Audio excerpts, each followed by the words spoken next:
வணக்கம் மக்களே. இன்றைக்கி பார்த்திங்கன்னா காலையில் காசெல்லாம் கொட்டியாச்சு. காயத்தில் இருந்த காசெல்லாம் சேர்த்து வச்சது எதுக்குன்னு பார்த்திங்கன்னா பாப்பா ஐயப்பன் கோயிலுக்கு போகிறதுக்காக சேர்த்து வச்சுருந்தா. எவ்வளோ காசுன்னு இன்றைக்கி பார்ப்போம். அவ்வளோ இப்போ எவ்வளோ காசு சேர்த்திட்டா. சுமார் ஒரு 6-7 மாதத்துல எவ்வளோ காசு சேர்த்திட்டா.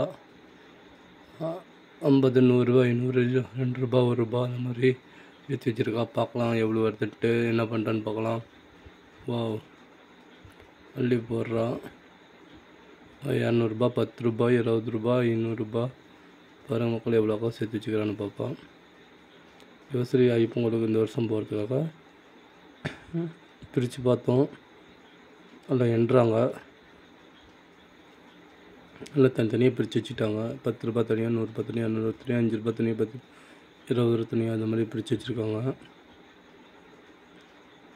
இதில் பார்த்தீங்கன்னா எவ்வளோ காசுக்குன்னு நம்ம இப்போ பார்த்தோம்னா தெரிஞ்சுக்குவோம். இன்னும் கொஞ்சம் நேரத்தில் 500 ரூபா காசு இருக்குது பாருங்கள். 100 ரூபா, 2 ரூபா, 1 ரூபா, 20 ரூபா, 10 ரூபா காயின்ஸ், ஒரு காயின்ஸ் 10 ரூபா காயின்ஸ் ஒன்று இருக்குது. நிறையா சேர்த்து வச்சுருந்தாங்க மக்களே. அதை எண்ணி பார்த்தோம். சரியாக இன்றைக்கி என்றா பாப்பா எவ்வளோக்குன்ட்டு கேட்போம். அவளையே இன்னொரு பாப்பாவில் என்றா.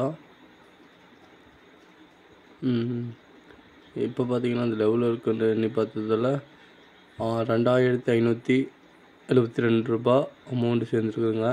பாப்பாவுக்கு இந்த வருஷம் ஐயப்பன் கோயிலுக்கு தாராளமாக செலவு பண்ணலாம்.